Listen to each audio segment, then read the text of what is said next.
Hello friends, welcome to my channel The Lens India Professional Photography.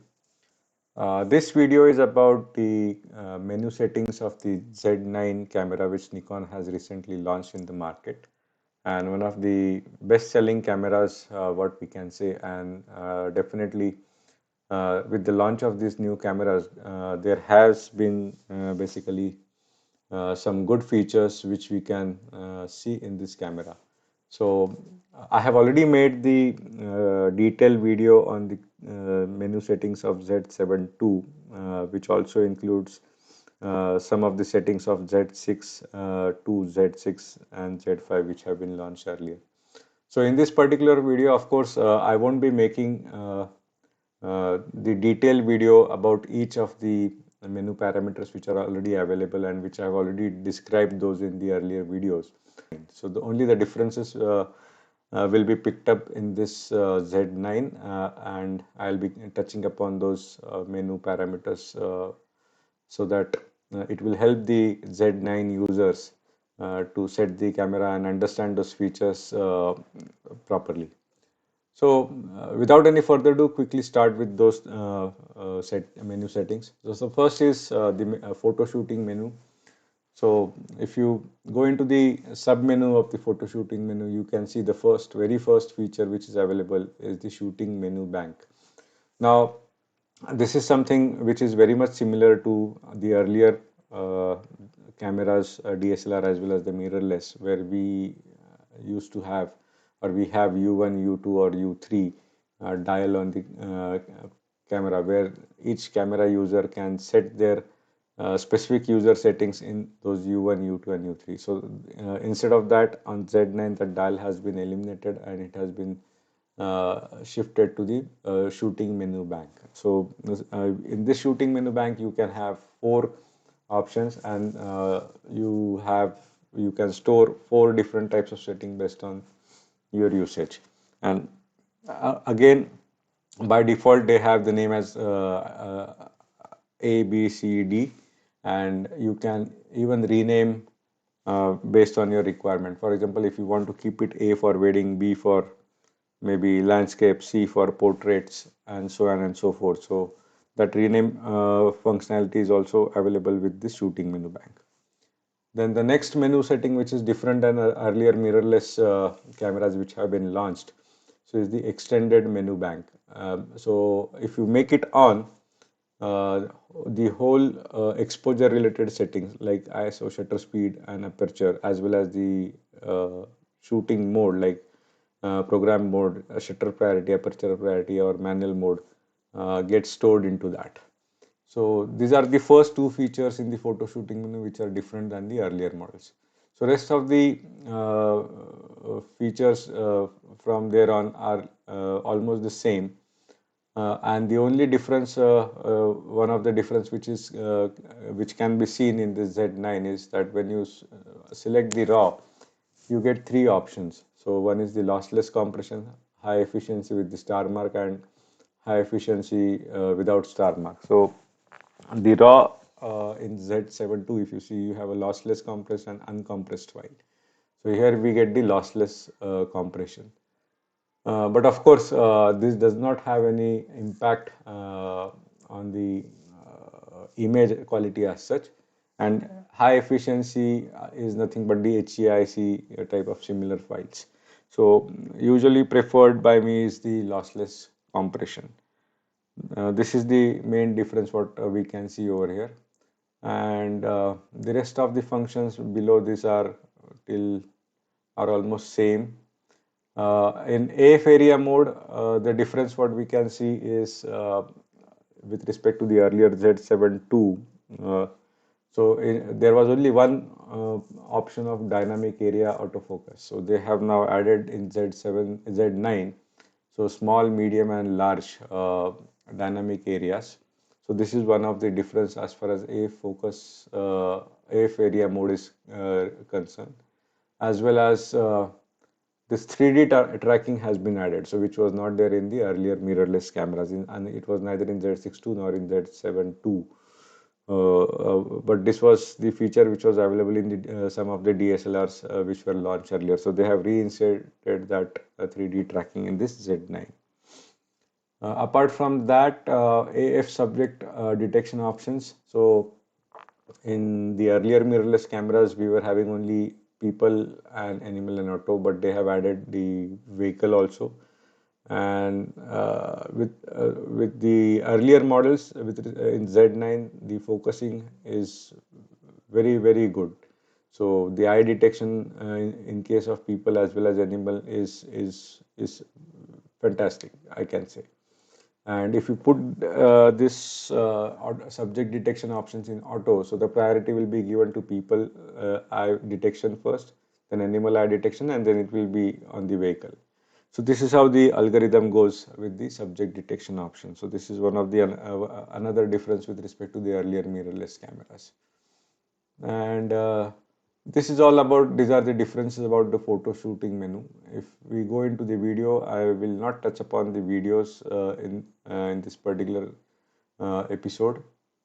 And then but yes, in video recording menu also, similarly we have the shooting menu bank, and here also you can do the same thing like the photo shooting menu and assign your settings as per the user requirement. Then we move on to the custom setting menus. In custom settings bank also, we have the 4 options similar to photo shooting menu as well as the video shooting menu, and we can give the same nomenclature based on what settings we are going to do. So this is one of the difference with respect to the other models which had been launched earlier. And in focus, if you go, so focus, you have release, focus plus release, and focus, this remains the same. We'll move on and we'll go to the point which is different than the earlier models. So yeah, so almost till this point we have same functionalities. Now this D5, this is the extended shutter speeds.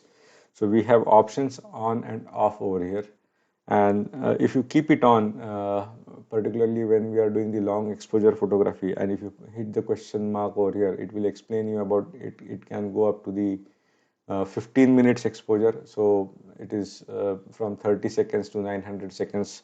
You can keep your shutter open and take the long exposure shot. So this is one of the different parameter with respect to the earlier camera models. Then we move on. Again, this is the D9 feature, which is the starlight view. So if you keep it on, so particularly when you are doing the astrophotography, so this feature is very helpful. So once you make it on in that particular situation, it will allow you to focus properly. Usually when in dark situation, camera struggles to focus on the subject, but making it on will make our job easy. So mainly for the astrophotography point of view, this is a good feature, what I can say. Then release timing indicators, we have again, this is one of the feature which is different than the earlier models which has been launched. So since Z9, it is the flagship model, and the feature is that whenever we are shooting with the continuous high speeds, so the earlier models, you can see that there is a blackout in the viewfinder. So they have provided type A, type B, and type C. So type A is something like the screen goes dark when the picture is taken. Type B is that all 4 edges of the screen, line appears on all 4 edges of the screen when we are taking the picture, but we still continue to see the viewfinder and we see the live view. And type C is that line appears at the left and right edges of the screen when the picture is being taken. So you can select either of this. So definitely if you want to shoot with the high frame rates, so definitely type A is not going to work with us, and we would like to leverage the facility of looking through the viewfinder continuously when we are taking the pictures in like wildlife or maybe sports. So mainly the subjects which are in action. So type B or type C, whichever we want, we can select this. So this is one of the difference with respect to the other earlier models. Then grid type, usually we used to get only the rule of third type grid, but in this we have 3:3, 4:4, 5:4, 1:1, 16:9. So whatever we want, we can select the type of the grid. Then horizon, so mainly when we are doing the handheld photography, or even if on the tripod, so we used to check whether the camera is properly placed and where the horizontal is properly maintained, so that we don't have the tilted images. So again, here we have two types which are given. So we have a level indicator on the x-axis as well as the level indicator on the y-axis. So we have type A, where it's a old type level indicator, and type B, this is for X and Y we can select. So user can select based on the liking. Then in custom monitor shooting display, again we have so many options which have been provided. We can select the options whatever we want. If we don't want any particular view, we can just ignore that, and we can disable that function view type if the user does not want the screen to be very busy. Then custom viewfinder shooting display, this is again for the viewfinder display. We have, as compared to the screen, we have a very limited options available in the viewfinder for the displays. Then the rest of the parameters below that are almost similar to what we have in the earlier models. Yeah, so let's quickly flick through all those and just see whether we have anything different over here. So yeah, almost same thing what we can see. Yeah, no much difference here in this. And now we move to the next parameter as a playback menu functionality. So this is also the same features with respect to the earlier models. So no much difference over here. Only thing is that the delete pictures from both the slots is one of the feature what is the different feature than the earlier models. So usually when we see that when we are shooting in two formats, or when we are taking as a backup in the other card, so if we try to delete the image from one card, the image still remains in the second card as it is. So this is additional feature what we can get over here. And we can select the pictures, select the same pictures of 1 and 2. So these are the features which got added in this Z9. Yeah, so filtered by playback criteria is again one of the additional feature you can see in this Z9. You can select the parameters which you want to select, or you can leave it as it is based on your selection. Of course, no much difference in this. So this was about the playback menu, and then we have the setup menu. Setup menu, again, if you see, majority of the functionalities or the parameters are same. The one of the difference in the setup menu is that the finder display size. So we have two types. One is standard and one is small. So the standard is normally what we have in the camera, and the small is, suppose if you are this small one is basically useful if you are using specs. So that most of the times what happens that when we are using specs, we have limitation to see on the edges in the viewfinder and find it difficult to adjust our eye and match our eye to the viewfinder. But the small will help you in basically taking a quick look through the viewfinder very easily. Then this was one of the feature which was different. And I think majority of the functions or parameters are very much same as the earlier models. Yeah, and another difference over here with respect to the earlier mirrorless cameras is the location data with built in. So you can attach your location data by turning this record location data on, and also you can set the clock from the satellite if you make this on. But then yes, if you are making it on, the camera will consume a lot of battery in that case. So this is just the note what I would like to mention over here. And yeah, so this was very much about the setup menu. So no, only 2-3 points are which are very different than the earlier models. Then coming to the network menus, yes, a lot many options are available to connect your camera to various external devices. We have to basically, if you want to use any of the features of this network menu, it is good that it will be good that we go through the manual and see the procedure what they have mentioned in the manual.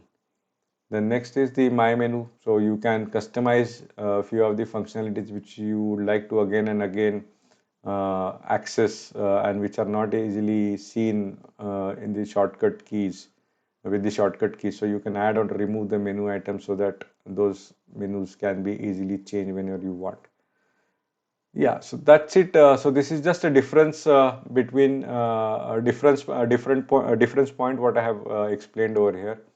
And for each and every other than the differences which I have explained here, other than those menu settings, I have already explained those in my earlier videos of Nikon Z7 II menu settings. So I'll be pasting the links, those links in the description. So if you are willing to know about any particular menu settings, so definitely it would be a good idea to go and watch those videos. So that's all for Z9. So thank you so much for listening this video. Stay tuned for the future videos. If you have not subscribed the channel, please subscribe the channel and hit the bell icon so that you get the notification as soon as the videos are released on the YouTube. So thanks once again and bye for now.